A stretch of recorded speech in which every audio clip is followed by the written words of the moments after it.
Man, what a fucking shit show. Our planer set up. Yeah, baby! We're back, just fueled up at the marina, picked up some bait. We do something new today that neither of us have ever done before. I've never fished with a planer before. So I got it, watched YouTube videos on how to do it. So we're about to go out of Lighthouse Point and we'll try to get some blackfin tuna, hopefully the elusive wahoo if there's still one even around, and hopefully some mahi.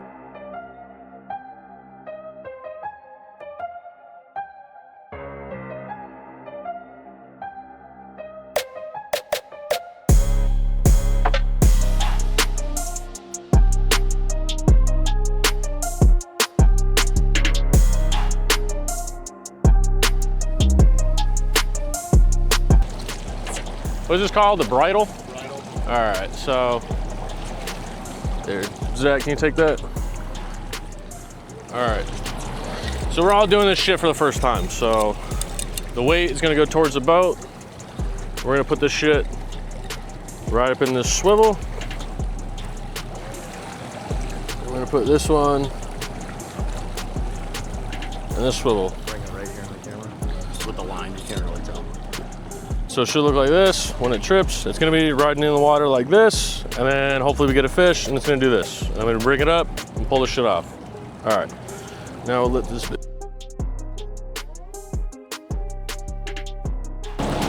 And I don't think it's set yet, so.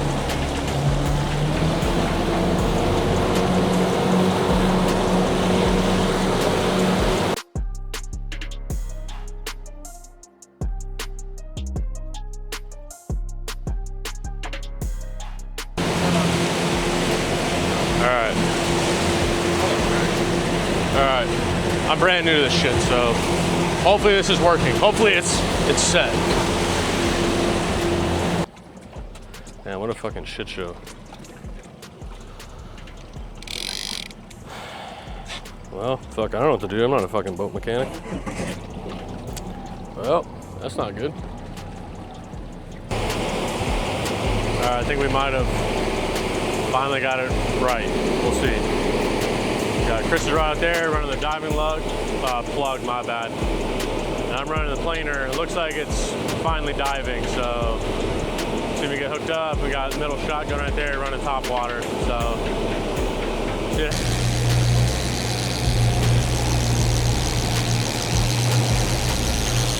Well, at least the sunrise is sick. So let's, we're pretty, inexperienced. Well, at least I am. So bear with us.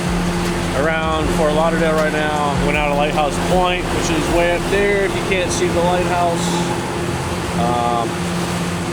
Been trolling for, I don't know, about an hour now, but no bites. But after all the mishaps with the engine overheating, just not cooling down, we kind of figured out the issue. But we're gonna keep at it and hopefully get on some fish for you guys, because it'd be pretty lame to fucking post this with no fish. So bear with us. We still have all day, and let's get it.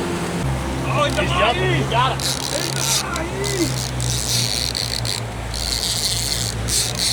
I walk him right. Walking him out to that pole. Yep, good.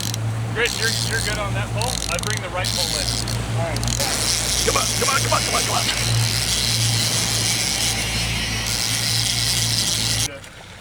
Ah, damn it.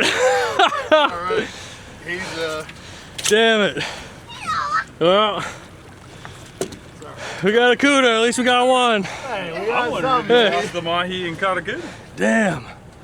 Where's that glove I at? watched the mahi jump out of the water. Cooter got them teeth. So after we threw that one barracuda back, decided to head a little bit more south towards these cargo ships. We're gonna drop, try to catch some bait fish, bottom drop, and just see kind of what's around.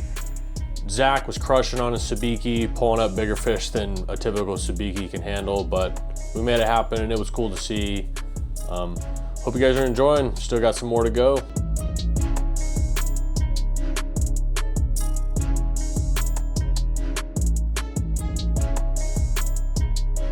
Cheers, bud. We're just trying to quit our jobs, that's all. That's it, dude. All right, what's up, guys? This is my buddy Chris. We're both out of the Army now, and we're just gonna kind of go through what that transition is like and like how it was for my buddy Chris here. So I'll let him. Yeah, what's up, everybody? My name's Chris. I was in the Army for 13 years. I was an infantryman, worked as a sniper, went to just about every school there is except for Ranger School. Was a drill sergeant for my last bit before I got out, stationed at Fort Bragg and then Fort Benning. When I medically retired, it was probably the hardest decision I've ever made in my life, to leave something that I had been a part of for 13 years. And it was just a big change, going from rigid structure to I could sleep till 1 in the afternoon if I wanted to every day. Well, I realized I need to get it together, I need to do something. So went to nursing school for a bit. So what made you decide to not pursue the nursing thing anymore? Just don't want to deal with people? It was just gonna be, oh, there we go. Shit. That's it. Shit. Hold on, we might have something here, boys.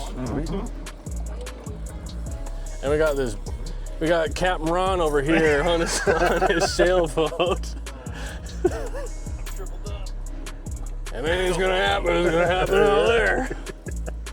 So got into my nursing program, 2 years through a 3-year program, had clinicals left, and it was one of those things where, yeah, I just decided that it wasn't gonna be a good career. I wasn't gonna be happy or fulfilled doing that job. Like, I could do it and do it well.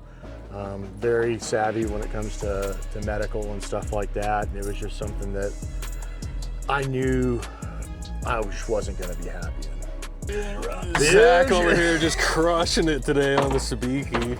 It's insane how many fish this dude's caught. You deployed to Iraq, right? Yep. And, okay, so. Yep, went to Iraq in 2015 with one of our other buddies. Yeah, that was,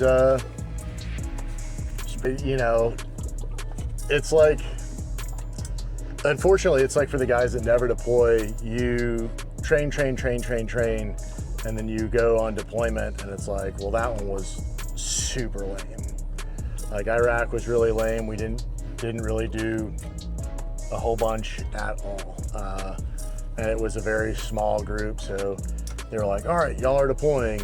Only some of you are deploying, and then only some of you are actually gonna do anything. We weren't really like kicking indoors or anything like that. It was part of a BPC mission, which is building partner capacity.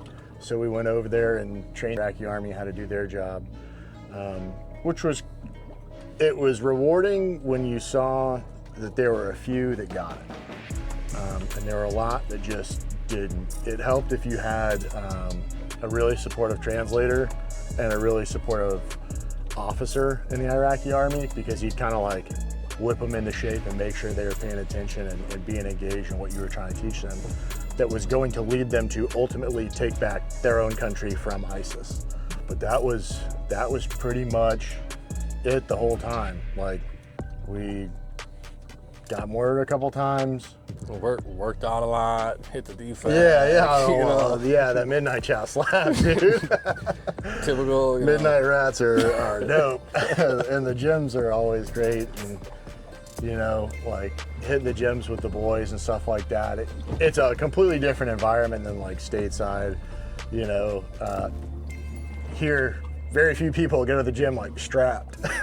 You're going to the gym strapped every day. You know, anything could happen at any point in time, so you're just always like redlined, whether anything's going on or not. Were you on like a nice established camp? Were you on like a cop or? We had a couple different places we stayed. So like when we were at Camp Taji, it was old Fob Hammer. Okay. And so that one was super established. We had SEALs on there too, so I mean it was pretty built up. We definitely had hard cover. The AC shoes, so the little housing units, the Connex housing units, it had air conditioning, Wi-Fi, yeah, concrete overhead cover. So that one was pretty built up. But when we went to Al-Assad was kind of like a shithole, and that was a place where ISIS actually managed to sneak in through one of the irrigation ditches and shot up the defag. So, yeah, it was pretty wild. And like we would watch, like we'd train them up and we'd be like, all right, well, and the Australians took over and they're like, well, we're gonna lead the patrol. So we'd watch them on the raid cam. They'd drive their LMTVs out, and you'd see the trees just start shaking. It looked like something out of Jurassic Park, and you start seeing tracers fly out, RPGs fly out. You're like, oh, fuck. Yeah, them boys are getting after it. See, so deployment experiences may vary. You see, super nice camp, all the amenities, wasn't having a good time, and then you get to these other shitty bases and it gets a little bit more alive. I don't know, just experiences may vary, and you're just never gonna know like, what goes on. Kind of seems like the worse the camp is you're staying in, the more action you're gonna see. Right. The better your camp is, you're gonna be chilling. You volunteered in the Ukraine war, didn't you? Yeah. Remember right when that first popped off? Yep. Okay. Literally, as soon as I wasn't even out of the Army, actually. What the fuck? So Can you do that? I did it. So I contracted from February through the end of March. And that was a wild experience. The drone warfare really started to kick off. And that was something that I was like, yeah, I can't do that. I can fight people. Pretty good at that. Not the flying IEDs, Yeah, though. the drones and stuff like that, they're just like flying into people and detonating. I was like, yeah, I can't fight that. I was like, and I'm out. Hey man, that's They fair. were pretty upset because we made a pretty big impact. Don't trust every company that says that they're a contracting agency. Man, it's almost like sometimes someone was like, hey man, I don't think you should do that, but it's all good. sometimes You live and you learn, you know. sometimes More than people one of just us, won't you pay know, you. might have mentioned something, but hey, you know, you live and you learn, and I'm one of the types, you know, I've always had to learn the hard way too, so No. Big Chris over here, he's hard-headed. always got to learn the hard way as well, Man, so, yeah. you know. So what was like the hardest thing for you when you transitioned from active duty Army to complete civilian? I know you went straight into contracting, went to Ukraine, but then like once all that was done, now you're no longer Sergeant First Class, you know, Big Cat Chris, you're just civilian Christopher. Man, I would say getting back into a rhythm. Finding something that motivated me. The thing the Army's like really good about is, hey, these are the gates you have to hit to get promoted, or to go to this school, or to do this thing, to get this badge. Makes a lot of sense. It's laid out for you. I know how to be successful because they said you have to do this, and this, and it kind of paves the way for you. And it's just having some sort of structure that says these are the keys to success. Because when you get out, you can work as hard as you want, and you can get nowhere because people, they don't value the same things, they don't look for the same things. They've got 3 years of seniority, and now you're fighting the whole, well, I've been here longer, and it's not about competency, it's about seniority. And that's a really big hurdle. In the civilian world, there's so much bureaucracy, and you've got to toe like the red tape and make sure that you're not pissing off the people that have any sort of control over your career. And that was a huge thing to overcome.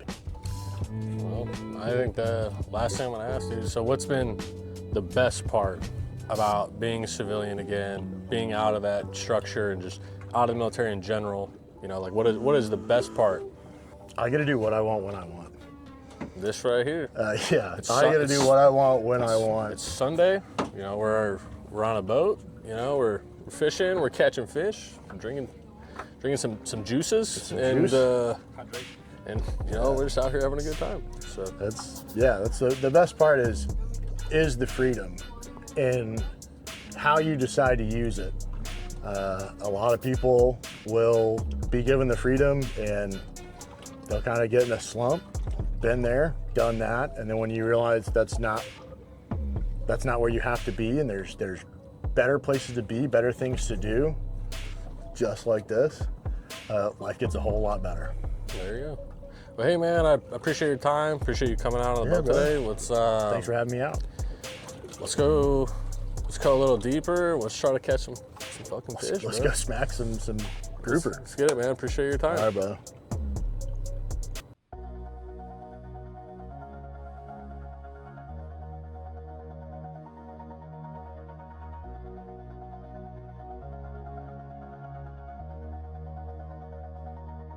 All this time, I've been holding on so tight, 'cause all that I do was easy to use. So call my Made it to Boca Lake. Gonna hang out at the sandbar, get some drinks, and just kind of enjoy this weather. 'Cause it's super nice out here. Hopefully don't get copyrighted for all the music going on, but hey, we're gonna have a good time. I'll try to get some shots here and there, but you guys enjoy.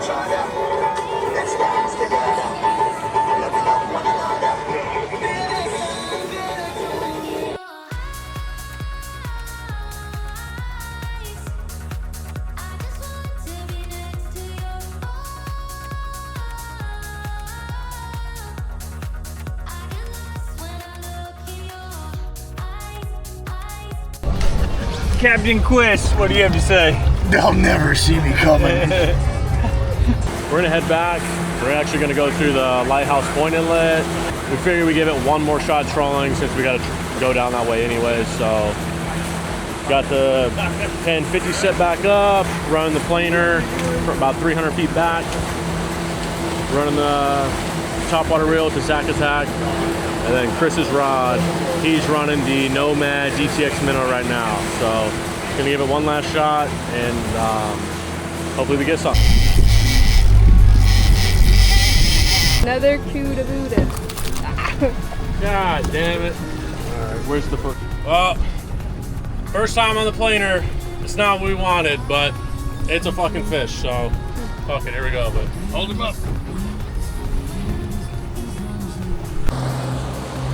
Alright, so we broke in the new rod and reel and we caught a fish on a planer, which neither of us have done before, so that was kind of sick.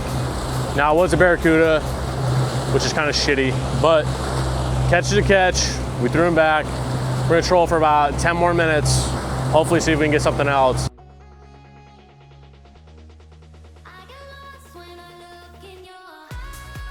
All right, so pretty successful day. First time planer fishing, caught a fish. Broke in the new rod and reel, and we got everybody out here on the water. Went and ate some food, hung out at the sandbar a little bit, and cruised around, and it's been a long day. About to rip it back through the Boca Inlet right now, go back through Hillsboro, and go relaunch the boat. Hope you guys enjoyed. Hopefully it was good. Hopefully it was a lot better than the last one. So I'm working on it. Thanks Big Cat over here. You know, big shout out to him. But if you guys like this, go ahead and like, comment, subscribe, and we'll see you guys in the next one.